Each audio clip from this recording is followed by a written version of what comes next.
Allopathy की दवाई जब पहली डोज खाते हैं ना, तो वो बीमारी थोड़ी बढ़ी हुई लगती है और फिर वो बीमारी जड़ से उखड़ जाती है।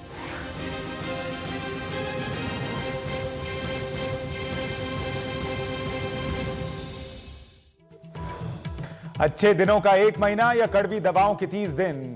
नमस्कार, मोदी सरकार का 1 महीना पूरा हो गया है। अच्छे दिन, कड़वे दिन, मोदी सरकार के 30 दिन। नमस्कार, न्यूज पॉइंट में आपके साथ मैं हूं सुशांत सिन्हा और आज बात मोदी सरकार के पहले महीने की।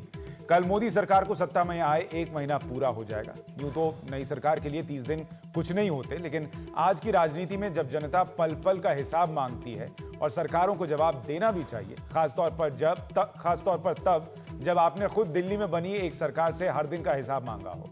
खैर, मोदी सरकार के 1 महीने का रिपोर्ट कार्ड तैयार करने बैठे हैं और ये समझें कि महीना अच्छे दिनों से ज्यादा भरा था या कड़वी दवाओं के डोज से। उससे पहले एक नजर उनके परफॉर्मेंस पर डाल लेते हैं। पहले सरकार के कुछ ऐसे फैसलों या कदमों का जिक्र कर लेते हैं जिन्होंने अच्छे दिनों की उम्मीद जगाई। जैसे अधिकारियों को काम तेजी से और तय समय सीमा में खत्म करने के लिए नरेंद्र मोदी ने कहा। उन्होंने कहा कि लाल फीताशाही खत्म होनी चाहिए।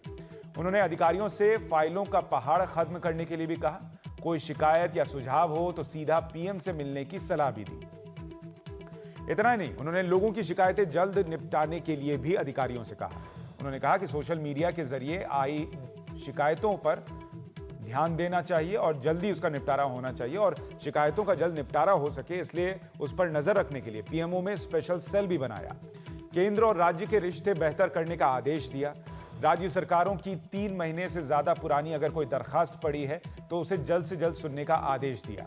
सेना के आधुनिकीकरण की कोशिश तेज की नरेंद्र मोदी ने सत्ता में आते ही। पिछले 1 महीने में उन्होंने सेना प्रमुख से कई बैठकें की और जिन हथियारों की जरूरत है उनकी लिस्ट बनाकर देने के लिए कहा।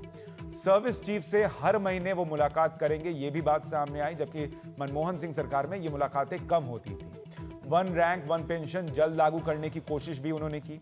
काले धन पर एसआईटी का गठन किया सत्ता में आते ही। साथ ही पड़ोसी मुल्कों के साथ रिश्तों की बेहतरी पर जोर दिया। लेकिन ये सारे ऐसे कदम थे जिनका असर दिखने में थोड़ा वक्त लगेगा।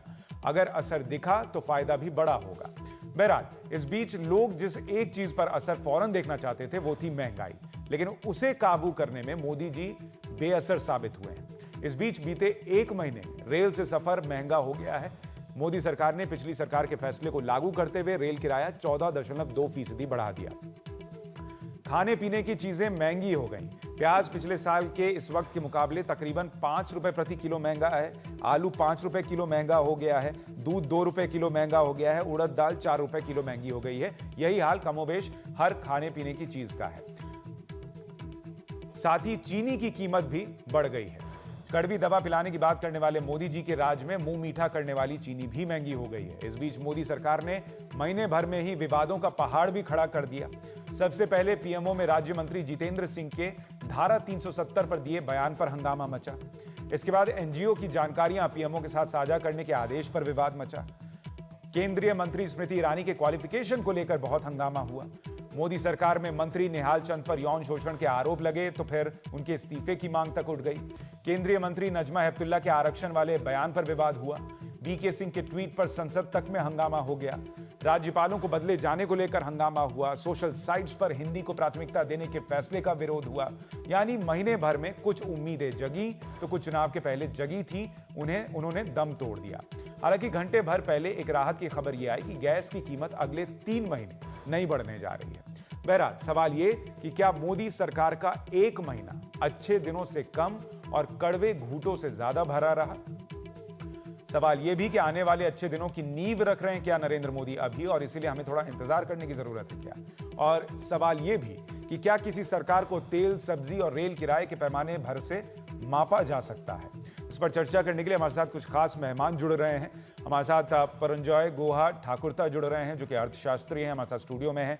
हमारे साथ आम आदमी पार्टी के नेता संजय सिंह भी जुड़ रहे हैं जिन्होंने 1 महीने सरकार दिल्ली में तकरीबन चलाई थी, 1 महीने से थोड़ी ज्यादा, और उनसे लगभग हर दिन ये सवाल पूछा जाता था कि उनकी सरकार क्या काम कर रही है। तो आज उनके पास मौका है कि वो मोदी के 1 महीने के कामकाज का रिपोर्ट कार्ड जनता के सामने वो अपने लिहाज से रखें। इसके अलावा हमारे साथ थोड़ी देर में कुछ और मेहमान जुड़ेंगे।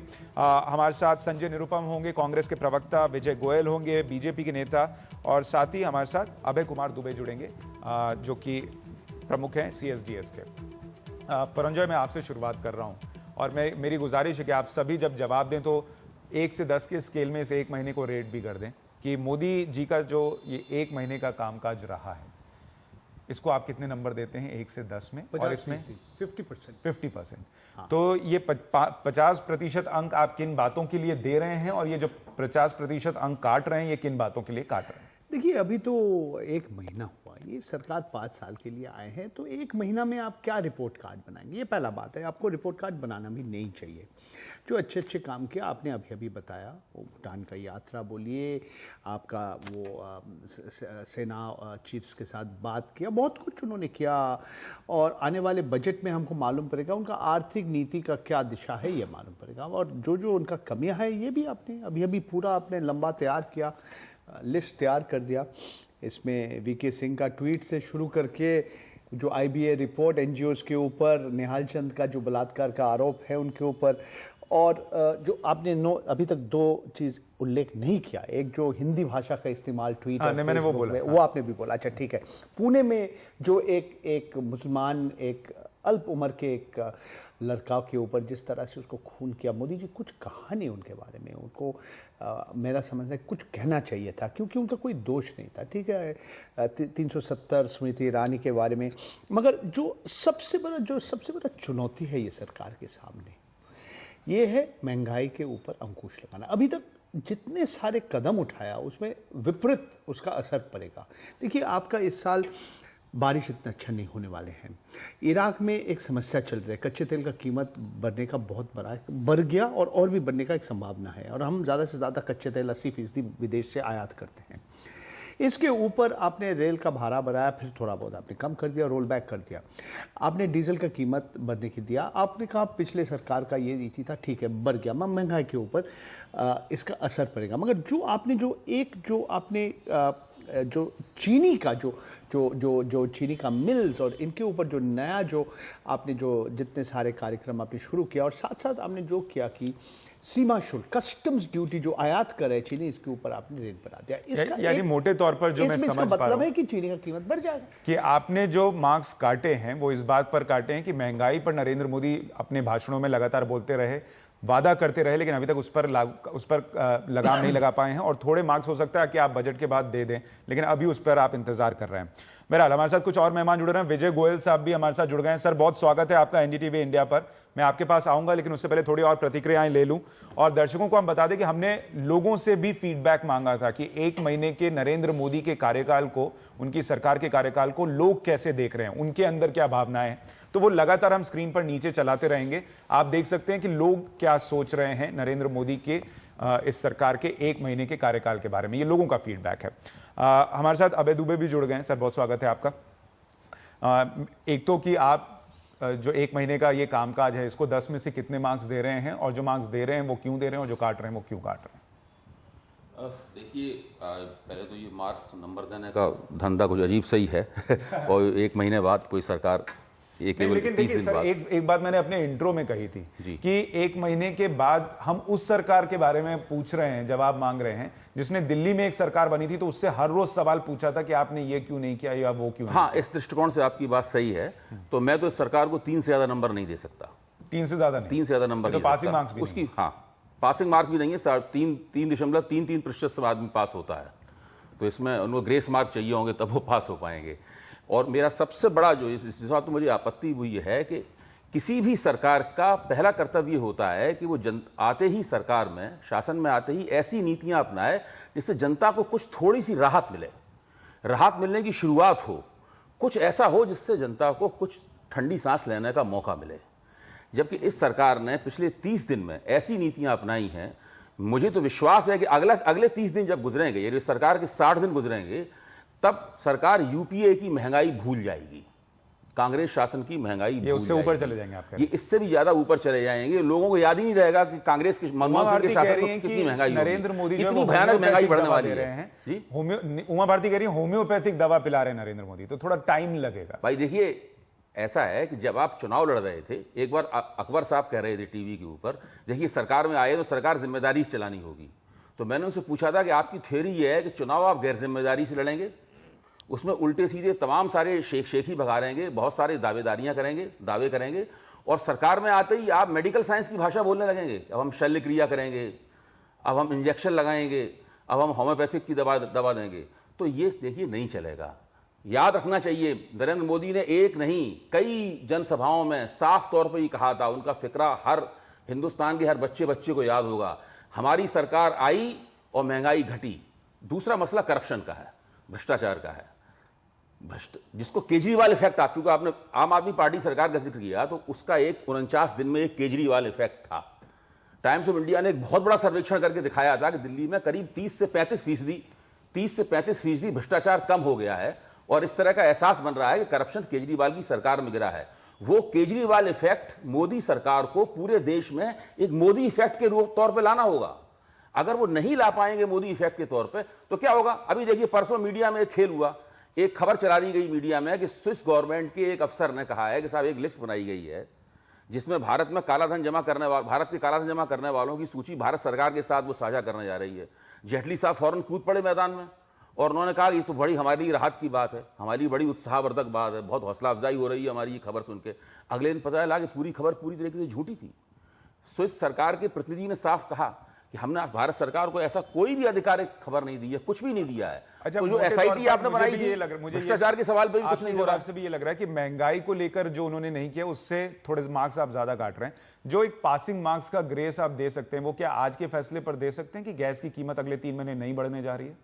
देखिए, जो गैस की कीमत का भी फंडा है, वो जहां तक मेरी समझ में आ पाया है, मामला पेचीदा है, ये बैठे हुए विशेषज्ञ हमारे ज्यादा उसके बारे में बताएंगे। मेरा कहना यह है कि गैस की कीमत भी जितनी, जो गैस निकालने वाले हैं जिनके बारे में कुछ कहना बेकार है, वो जितनी मांग रहे थे शायद उससे थोड़ी सी कम बढ़ाएंगे, लेकिन अगले 3 महीने में या 2 महीने में जब भी वो गैस की कीमत बढ़ाएंगे उसका भी महंगाई के ऊपर असर पड़ेगा। जब आप डीजल की सब्सिडी हटाएंगे पूरी तरीके से, उसका भी महंगाई के ऊपर असर पड़ेगा, इराक का भी महंगाई के ऊपर असर पड़ेगा। तो सवाल यह है कि जब आप चुनाव लड़ते हैं तो आप बहुत ही गैर जिम्मेदाराना किस्म के बयान देते हैं, ऊंचे ऊंचे सपने दिखाते हैं, चांद दिखाते हैं लोगों को। आप अपना सर्टिफिकेट एलोपैथिक डॉक्टर का दिखाते हैं और जब आप सत्ता में आते हैं तो कहते हैं कि होम्योपैथिक दवा पिला रहे हैं। बहरहाल हमारे साथ संजय सिंह भी जुड़े हुए हैं। संजय जी, आपने तो ये दर्द झेला है आपकी पार्टी ने दिल्ली में कि 1 महीने में ही, या 1 महीने के आपसे तो 15 दिन में ही सवाल पूछा जाने लगा था कि आपने जो कहा था और जो किया है उसमें बहुत फर्क है। अब आपके पास थोड़ा वक्त है इवैल्यूएट करने का कि नरेंद्र मोदी सरकार ने बीते 1 महीने में कैसा काम किया है। आप उन्हें कितने मार्क्स दे रहे हैं और क्यों दे रहे हैं? आप कैसे देखते हैं पीछे 1 महीने को? देखिए, नंबर तो आपके यहाँ से फोन पे ही मांग लिया गया था, तो अब मैं कहूंगा तो अभय दुबे जी के साथ मेरा नंबर टैली कर जाएगा। मैंने भी 3 नंबर ही दिया था, वो इसलिए लिया, और आपसे पहले लिया था कि आपका ग्राफिक्स 1 में चला महीने का सके इनका कार्यकाल है। जी जी। तो इसलिए ये जो 1 महीने का इनका कार्यकाल है, ये बात बिल्कुल ठीक है जो गुहा साहब ने कहा कि 1 महीने में किसी सरकार के बारे में कोई अंतिम फैसला करना ठीक नहीं होगा, लेकिन 1 महीने में जो अंतिम इनका फैसला कर आगाज भी नहीं रहे, है सही वो बात। बिल्कुल साफ है कि ये सरकार आम आदमी के लिए नहीं बनी है। ये सरकार जो है वो एनडीए की सरकार नहीं, बल्कि यूपीए 2 के बाद एक यूपीए 3 की सरकार इस देश के अंदर चलने जा रही है, जिसमें देश की जनता के जेब के ऊपर मार पड़ने वाली है, महंगाई की मार पड़ने वाली है। पिछले 1 महीने के अंदर सब्जियों के दाम बढ़े, रेल का किराया पिछले 25-30 सालों में शायद इतना तेजी से नहीं बढ़ा होगा जितना इस सरकार ने बढ़ा दिया, बगैर रेल का बजट आए हुए बढ़ा दिया, माल भाड़ा बढ़ा दिया, तमाम चीजों पे। और आप सब्सिडी खत्म करने की बात कह रहे हैं कि गैस पे सब्सिडी खत्म की जाएगी, पेट्रोल डीजल पे सब्सिडी खत्म की जाएगी, केरोसिन पे सब्सिडी खत्म की जाएगी। जबकि सब्सिडी आप खत्म करते हैं थोड़ी बहुत अपने टैक्सेस के ऊपर, जो एक्चुअल कास्ट रहती है उस पे तो आप सब्सिडी खत्म नहीं करते, टैक्सेस जो है उन पे आप थोड़ी बहुत छूट देते हैं और कहते हैं कि साहब अब हम ये आगे छूट नहीं दे सकते। उससे महंगाई लगातार देश की जनता के ऊपर बढ़ती जाएगी। और पिछले 1 महीने के अंदर मोदी जी की सरकार कई मोर्चों पे फेल होती दिखी। एक तो महंगाई का सवाल, दूसरा इनके मंत्री जब घेरे में आए तो अभी तक एक भी कोई आधिकारिक बयान नरेंद्र मोदी जी की ओर से नहीं आया। ये बात पुरंजोय भी कह रहे थे, जो आप कह रहे हैं कि कुछ अहम मुद्दों पर नरेंद्र मोदी खामोश रहे हैं, चाहे वो जितेंद्र सिंह का मामला हो, एक भी आधिकारिक बयान नरेंद्र मोदी जी की ओर से नहीं आया। जबकि उनकी ओर से इस पे चलिए कोई स्पष्ट ठीक बयान है, आना चाहिए। मोटे तौर ताकि पर उनकी आप भी सरकार संतुष्ट नहीं इस है, जो मुद्दे कि पे क्या आपका करने रिएक्शन जा रही होना है, चाहिए, लेकिन आप फिर भी मुख्यमंत्रियों के 3 मामले मार्क्स दे रहे हैं। हमारे साथ संजय निरुपम भी और जुड़े रहे हैं, कांग्रेस के एक प्रवक्ता बात भी है। विजय गोयल जी हैं, मैं जरूर कहना चाहूंगा जी। सुशांत जी, एक बात मैं विजय गोयल जी हैं इसलिए जरूर कहना चाहूंगा जी। कि 30% बिजली का दाम कम करने का वादा विजय गोयल जी ने दिल्ली के अंदर किया था और हमने 50% दाम कम करने का वादा किया था। हमने 48 घंटे में सरकार बनने के बाद अपना वादा पूरा किया था। अभी तक 30% बिजली कम करने की तो बात दूर, बिजली का दाम बढ़ाने जा रहे हैं। बिजली का दाम दिल्ली में बढ़ने जा रहा है और बिजली कटौती भी बढ़ गई। तो ये मतलब दिल्ली में अभी बीजेपी सरकार में तो नहीं है ना सर, इसलिए उनको इतना मार्जिन तो आप देंगे। आमिर खान की तरह अब भूलते जा रहे संजय हैं। निरुपम हमारे साथ है। संजय जी, आप कैसे देखते हैं सरकार के इस 1 महीने के कार्यकाल को और कितने मार्क्स देते हैं 10 में से? देखिए, किसी भी सरकार के कामकाज का मूल्यांकन सही मायने में 1 महीने में नहीं हो सकता और हमने भी सोचा था कि 2-4-6 महीने इनको देंगे और उसके बाद अपनी बात शुरू करेंगे। लेकिन जिस तरीके से इस सरकार ने 1 महीने के अंदर अपना परफॉर्मेंस दिखाया है, वो एक बहुत बड़ा शून्य दिखता है।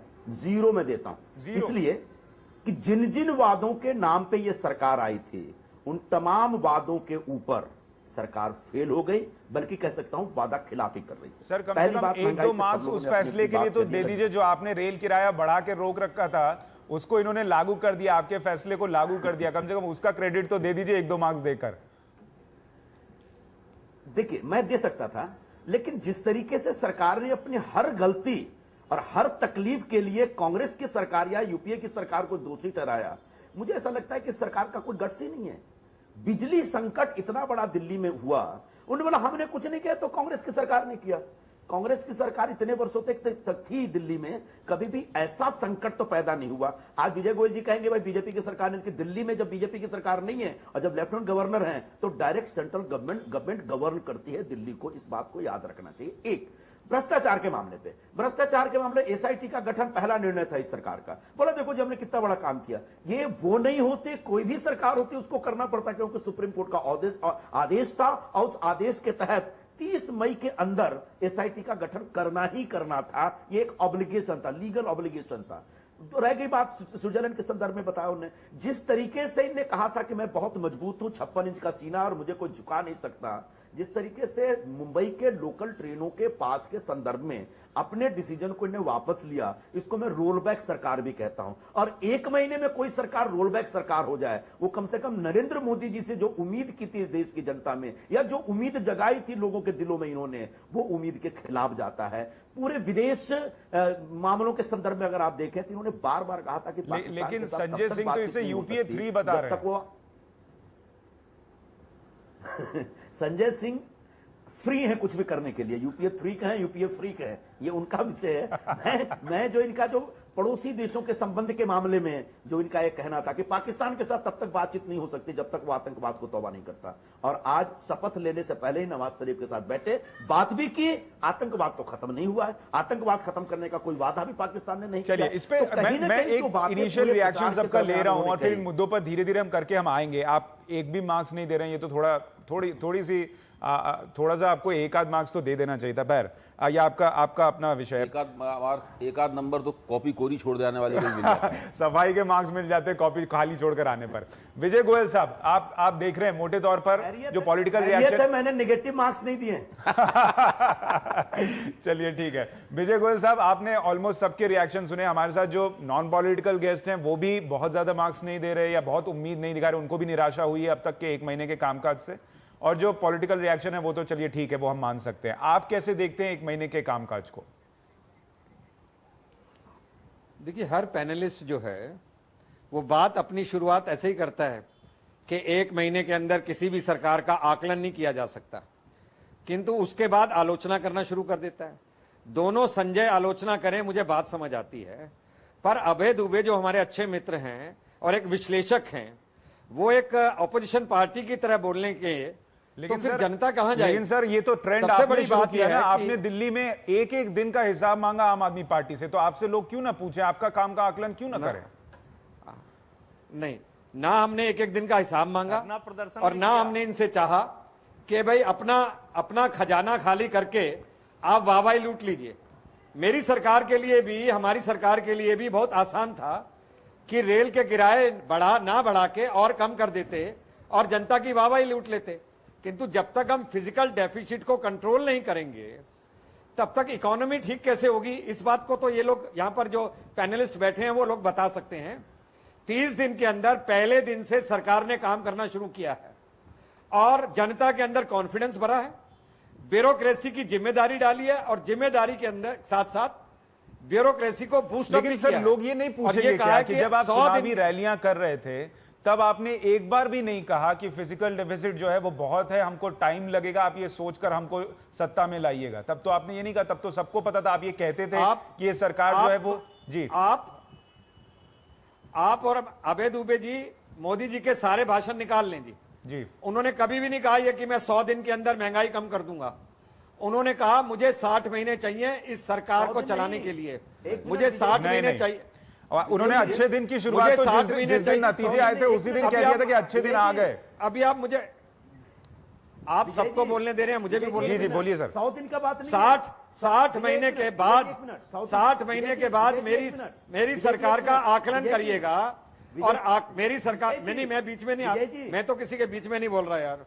अच्छा विजय जी को पूरा कर लेते फिर संजय जी पे आ जाते हैं। 100 दिन की बात नहीं है विजय जी, मैं सिर्फ इतना कहना चाह रहा हूं कि 100 दिन की बात नहीं थी। उन्होंने कहा था कि सरकार आएगी और महंगाई जाएगी। हम तो साहब 100 दिन बोल के फेल हो गए। आपने तो 24 घंटे का भी टाइम नहीं दिया था। इसी चैनल के ऊपर आप उनकी एक स्टेटमेंट ले आना कि सरकार आएगी, अगले दिन महंगाई जाएगी जी। और दूसरी बात यह है कि सरकार को इस बात के आप अंक दीजिए कि सरकार कड़े कदम उठा रही है और कह भी रही है हम कड़े कदम उठाएंगे। और अगर आप लोग ये जब यही पिछली सरकार कड़े कदम उठाती थी तो आप ऐतराज जताते थे। जब पिछली सरकार ने रेल का किराया बढ़ाने का फैसला लिया था तब मोदी जी ने चिट्ठी लिख दी थी कि प्रधानमंत्री साहब आप गलत कर रहे हैं। मुझे आप एक भी लाइन पूरी नहीं करने दे रहे। पिछली सरकार को 10 साल दिए थे। 10 साल की अर्थव्यवस्था क्या एक दिन के अंदर ठीक करनी आप समझते हैं? 10 साल की महंगाई एक दिन में ठीक हो जाएगी? 10 साल के अंदर जो कुशासन था, 10 साल में जो फैसले लिए ले जा रहे थे, 10 साल में जो पॉलिसी पैरालिसिस था, उसको सबको खत्म कर रहे हैं। यानी एक के बाद एक स्टेप नहीं उठाए हैं। आज ही मैंने देखा 40,000 करोड़ के सड़क के निर्माण के उनको प्रोजेक्ट को मंजूरी दे दी गई।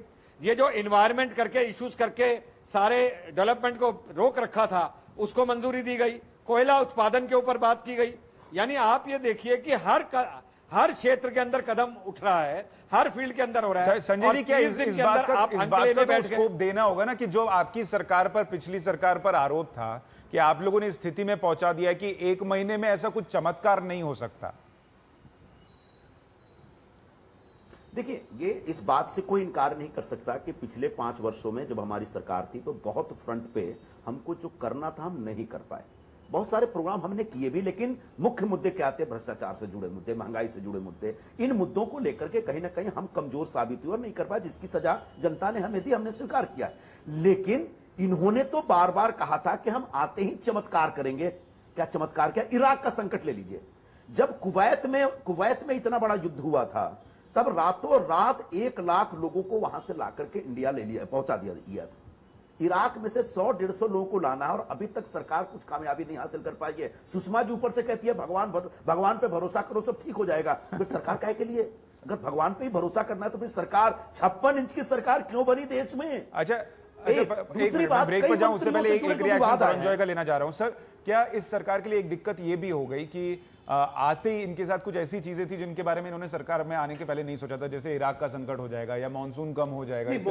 मानसून देखिए खराब हो रहा है, ये पहले भी लोगों को मालूम था कि इस साल अच्छी बारिश नहीं हो रही है। ठीक है, तो सबको इंद्र भगवान को प्रार्थना कर रहे हैं, आपका वित्त मंत्री भी कर रहे हैं, किसान भी कर रहे हैं। ये बात और कुछ है। देखिए, पहला बात यह है कि बहुत कुछ हुआ है जो किसी को मालूम नहीं था ये होने वाला, जैसे इराक में जो युद्ध हुए।